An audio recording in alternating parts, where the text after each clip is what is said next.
نحمدہ و نصلی و نصلی علی رسولہ الکریم۔ آج ایک بار پھر تفسیر کے لیکچر میں ملاقات ہو رہی ہے۔ اعوذ باللہ من الشیطان الرجیم، بسم اللہ الرحمن الرحیم۔ وَإِذْ قَالَ مُوسَىٰ لِقَوْمِهِ إِنَّ اللَّهَ يَأْمُرُكُمْ أَن تَذْبَحُوا بَقَرَةً۔ اللہ فرماتے ہیں کہ اور وہ وقت یاد کرو جب موسیٰ نے کہا اپنی قوم سے، إِنَّ اللَّهَ يَأْمُرُكُمْ، کہ بے شک اللہ تمہیں حکم دیتا ہے کہ أَن تَذْبَحُوا بَقَرَةً، کہ تم ایک گائے ذبح کرو۔ قالوا، تو آگے سے وہ کہنے لگے، اتتخذونا ہزوا، کہ آپ ہمارا مذاق بناتے ہیں۔ قال اعوذ باللہ، تو موسیٰ نے کہا کہ میں آپ کی اس بات سے اللہ کی پناہ چاہتا ہوں، ان اکون من الجاہلین، کہ میں ایسے نادانوں میں شامل ہو جاؤں کہ میں جھوٹ بولنے والا ہوں، کہ میں اگر فرماتے ہیں کہ میں ایسا جاہلین میں سے ہو جاؤں کہ میں جھوٹ بولوں، میں اس بات سے اللہ کی پناہ مانگتا ہوں۔ کہ مطلب یہ ہے کہ نہ میں مذاق کر رہا ہوں نہ میں جھوٹ بول رہا ہوں۔ قالوا ادع لنا ربك يبين لنا ما هي، تو انہوں نے کہا کہ آپ ہماری خاطر اپنے رب سے درخواست کیجیے، ادع لنا، ہمارے لیے دعا مانگی، ربک، اپنے رب سے، یبین لنا ما هي، کہ وہ گائے کیسی ہو، اس کا۔ پھر یہ دیکھیں کہ اصل میں بات یہ ہے کہ جو نا وہ سوال پہ سوال کرتے گئے، سوال پہ سوال کرتے گئے۔ جیسے ہی اللہ نے یہ حکم دیا کہ گائے ذبح کرو، کوئی گائے جیسی کیسی ہوتی وہ ذبح کر دیتے، اس طرح عمل کر لیتے تو ان کا کام ہو جانا تھا، لیکن وہ سوال پہ سوال کرتے چلے گئے اور ان کے سختیاں ان پر بڑھتی چلی گئیں۔ تو دیکھیں، سب سے پہلے کہا کہ قالوا ادع لنا ربك يبين لنا ما هي، کہ اپنے رب سے یہ درخواست کیجیے کہ ہمیں صاف صاف بتائیے کہ وہ گائے کیسی ہو۔ قال،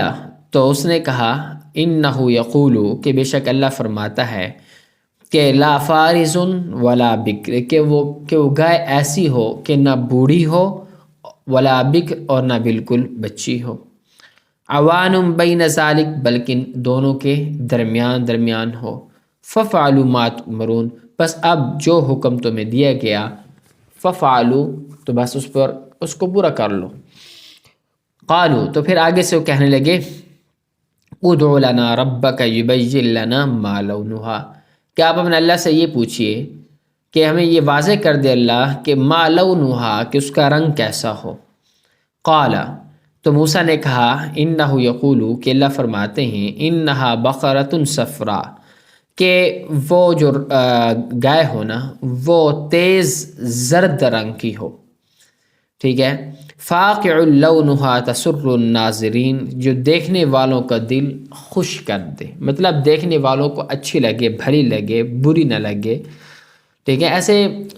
جو زرد رنگ ہوتے ہیں، پیلے یلو کلر ہوتے ہیں، ان میں تو مختلف ہوتے ہیں، کچھ ہلکا ہوتا ہے، کچھ کیسا ہوتا ہے، کچھ کیسا ہوتا ہے، کچھ بھیڑے لگتے ہیں، کچھ پسند نہیں آتے، کچھ اچھا لگتا ہے، تو اس وجہ سے فرمایا کہ فاقع لونہا تسر الناظرین، کہ دیکھنے والے کو وہ اچھا لگے۔ قالوا ادع لنا ربک یبین لنا ما هی، تو پھر آگے سے وہ پھر دوبارہ کہنے لگے کہ ادع لنا ربک یبین لنا ما ہی، کہ اپنے رب سے یہ بات بھی واضح کروا دیجئے کہ ہمیں صاف صاف بتائے کہ ما ہی، کہ وہ گائے کیسی ہو، کہ ان البقرہ تشابہ علینا، کہ اس گائے نے تو ہمیں شبہ میں ڈال دیا، وَإِنَّا إِن شَاءَ اللَّهُ لَمُهْتَدُونَ، اور اللہ نے چاہا تو ہم ضرور اس کا پتہ لگا لیں گے۔ اب دیکھیں، شروع میں جب موسیٰ علیہ السلام نے ان سے بات کی تو کہنے لگے کہ کیا آپ ہمارا مذاق بناتے ہو، ٹھیک ہے۔ دیکھیں کہ اس آیت میں، جیسا کہ آگے پھر آیات میں یہ حکم ایک مقتول کا قاتل دریافت کرنے کے لیے دریافت کیا گیا تھا، اس لیے بنی اسرائیل اس کو مذاق سمجھ گئے۔ مذاق انہوں نے سمجھا کیوں؟ مذاق انہوں نے اس وجہ سے سمجھا، اصل میں بنی اسرائیل میں ایک بندہ قتل ہو گیا تھا، اب اس کے قاتل معلوم نہیں ہو رہے تھے، تو جب قاتل معلوم نہیں ہو رہے تھے تو موسیٰ کے پاس آئے، دریافت کرنے لگے کہ ہمیں قاتل نہیں پتہ چل رہا کہ کون ہے اس کا قاتل۔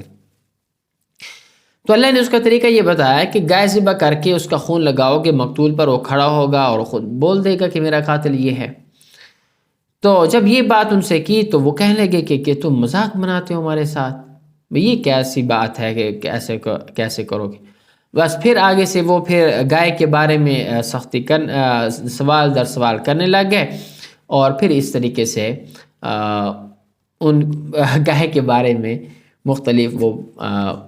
تذکرہ جیسا کہ آپ پڑھ رہے ہیں اسی کی طرح سامنے آتا رہا۔ اچھا، تو پھر آگے کیا ہوا؟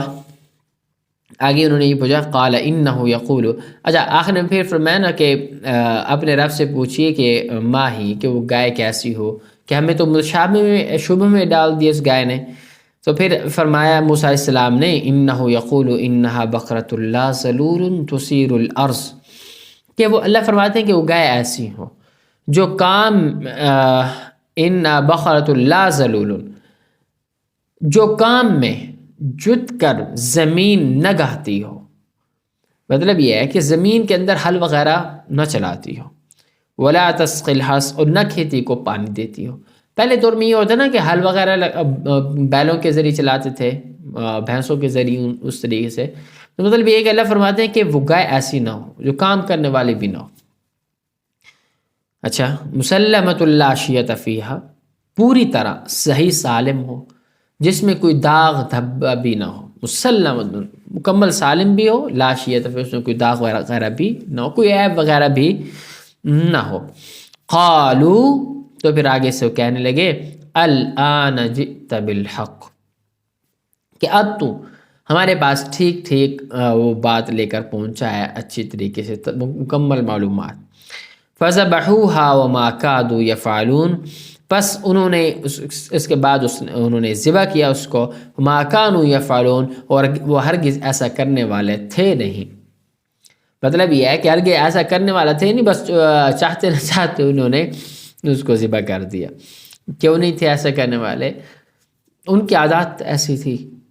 آگے فرمایا وَإِذْ قَتَلْتُمْ نَفْسًا فَادَّارَأْتُمْ فِيهَا، اللہ فرماتے ہیں کہ اور یاد کرو جب تم نے ایک شخص کو قتل کر دیا تھا، اس قتلتم نفسا، تم نے جب ایک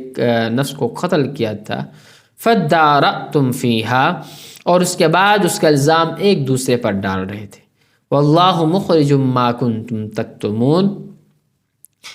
اور اللہ کو وہ راز نکال باہر کرنا تھا، اللہ تو راز کو ظاہر کرنا چاہتے تھے، ٹھیک ہے، اور جو تم ما کنتم تکتمون، جو تم چھپاتے تھے۔ فقلنا اضربوہ ببعضیہ، چنانچہ ہم نے کہا کہ اس مقتول کو اس گائے کے ایک حصے سے مارو، اضربوہ ببعضیہ مطلب ایک حصہ اس کا ٹکڑا لگاؤ، کذالک یحیی اللہ الموتى، اسی طرح اللہ مردوں کو زندہ کرتا ہے، وَيُرِيكُمْ آيَاتِهِ لَعَلَّكُمْ تَعْقِلُونَ، اور تمہیں اپنی قدرت کی نشانیاں دکھاتا ہے، لَعَلَّكُمْ تَعْقِلُونَ، تاکہ تم سمجھو۔ اب دیکھیں کہ مطلب یہ ہے کہ شروع میں جب انہیں گائے ذبح کرنے کا حکم ہوا تھا تو کسی خاص قسم کی گائے نہیں بتائی تھی، چنانچہ وہ کوئی بھی گائے ذبح کرتے تو حکم پورا ہو جاتا، لیکن انہیں خواہ مخواہ باتوں کو کھریدنا شروع کر دیا، جس کے نتیجے میں اللہ نے نت نئی شرائط عائد کر دی، اور ایسی گائے تلاش کرنا مشکل ہو گیا جو ان شرطوں کو پورا کرتی ہے۔ یہاں تک ایک مرحلے پر ایسا محسوس ہونے لگا کہ شاید وہ ایسی گائے تلاش کر کے ذبح کرنے کے قابل نہ ہو۔ تو اس واقعے میں سبق یہ دیا گیا کہ بلا وجہ غیر ضروری طور پر کھوج میں پڑ جانا یہ درست بات نہیں ہوتی۔ جتنا علم تمہیں دیا گیا بس اس پر تو عمل کر لو نا، تم مزید کس اس میں پڑھ رہے ہو؟ خواہ مخواہ کی باتیں، خواہ مخواہ کے سوالات کرنا۔ اسی طرح کہ ایک سوال تھا کہ رسول اللہ صلی اللہ علیہ وسلم جب حج فرض ہوا نا، تو حج فرض ہوا تو رسول اللہ صلی اللہ علیہ وسلم کے پاس ایک صحابی آئے، کہنے لگے یا رسول اللہ یہ بتائیے کیا ہر سال حج فرض ہوگا یا ایک سال میں ایک بار یا زندگی میں ایک بار، کچھ بتائیے۔ تو وہ بار بار سوال نہیں کرنے لگے کیا ہر سال حج فرض ہوگا، کیا ہر سال حج فرض ہوگا یا اسی سال حج فرض۔ پھر رسول اللہ صلی اللہ علیہ وسلم نے فرمایا کہ اگر میں ہاں کر دیتا نا تو ہر سال حج فرض ہو جاتا، لہذا پوری عمر یہ تم کر نہ سکتے تھے۔ تو اس وجہ سے پھر رسول اللہ نے منع فرمایا تھا کہ بغیر کسی ضرورت کے خواہ مخواہ کے زیادہ سوال نہیں کرنے چاہیے، اور کیونکہ اس سے پھر یہ ہے کہ اگر رسول اللہ صلی اللہ علیہ وسلم ہاں کر دیں، کچھ حکم کر دیں جس کو تو اس پر عمل کرنے کے قابل نہ ہو، تو پھر وہ حکم تو تمہارے اوپر فرض ہو جائے گا۔ تو پھر صحابہ کرام نے اتنی احتیاط کی کہ صحابہ کرام پھر بہت کم سوال کیا کرتے تھے، اور بڑے احتیاط کے ساتھ بہت ضروری سوال ہو تو وہی کیا کرتے تھے رسول اللہ صلی اللہ علیہ وسلم سے۔ تو بہرحال یہاں پر بھی یہی بتایا کہ خواہ مخواہ کے سوالات، کچھ لوگوں کو اس طرح کی عادت ہوتی ہے نا کہ وہ خواہ مخواہ بے جا سوال کرتے ہیں، خواہ مخواہ کہ جو سوال بنتے نہیں، بس وہ سوال اپنے ذہن میں بناتے ہیں یہ سوال ہے اور اس کو ہمیں جواب چاہیے۔ تو اسے منع کیا گیا کہ ایسا نہیں کرنا چاہیے۔ اب اس واقعے کی تفصیل تاریخی روایات میں یہ آئی ہے کہ بنی اسرائیل کے ایک شخص نے اپنے ایک بھائی کو اس کی میراث حاصل کرنے کی خاطر قتل کیا اور اس کی لاش سڑک پر ڈال دی۔ پھر خود ہی حضرت موسیٰ علیہ السلام کے پاس شکایت لے کر پہنچ گئے کہ قاتل کو پکڑ کر سزا دی جائے۔ اس موقع پر حضرت موسیٰ علیہ السلام نے اللہ کے حکم سے انہیں گائے ذبح کرنے کو کہا، جس کا واقعہ بھی آپ نے پڑھا۔ جب گائے ذبح ہو گئی تو آپ نے فرمایا کہ گائے کا جو ہے نا کوئی گوشت کا کوئی ٹکڑا بھی اٹھا کر مقتول کی لاش پر مارو تو زندہ ہو کر قاتل کا نام بتا دے گا۔ چنانچہ ایسا ہی ہوا، اور اس طرح قاتل کا پول کھل گیا اور وہ پکڑا گیا۔ قاتل کی دریافت کے لیے یہ طریقہ اختیار کرنے کا ایک فائدہ تو یہ ہوا کہ قاتل کو کوئی بہانہ بنانے کا راستہ نہ ملا اور تمام راستے بند ہو گئے، اور دوسرا فائدہ یہ کہ مردوں کو زندہ کرنے کی خدائی طاقت کا عملی مظاہرہ کر کے ان لوگوں کی زبانیں بند کر دی گئیں جو دوسری زندگی کو ناممکن سمجھتے تھے۔ غالباً اس واقعے کے بعد ہی بنی اسرائیل میں یہ طریقہ جاری ہوا کہ جب کوئی شخص قتل ہو جاتا تو قاتل کا پتہ نہ چلتا تو ایک گائے ذبح کر کے اس پر اپنے ہاتھ دھوئیں اور قسم کھائیں کہ ہم نے اسے قتل نہیں کیا، جس کا ذکر بائبل کی کتاب وغیرہ میں بھی اس کا ذکر موجود ہے۔ سمجھ میں آ رہی ہے؟ تو اس طریقے سے نا ایک بات یہ ان کے اندر یہ جاری ہو گئی۔ تو اور اسے رب تعالیٰ کی تقدیر کا پتہ آج بھی جو لوگ نبی صلی اللہ علیہ وسلم کے زمانے میں بھی مشرکین وغیرہ جو منکر تھے، ان کو بھی واضح پیغام تھا کہ تم کس طرح رب تعالیٰ کی اس ربوبیت کا یا اس قدرت کا انکار کر رہے ہو۔ تو امید ہے کہ آج کا لیکچر بھی آپ کو سمجھ میں آ چکا ہوگا۔ اسی کے ساتھ مجھے اجازت دیجیے، ملتے ہیں آپ سے نیکسٹ ویڈیو میں۔ اللہ حافظ۔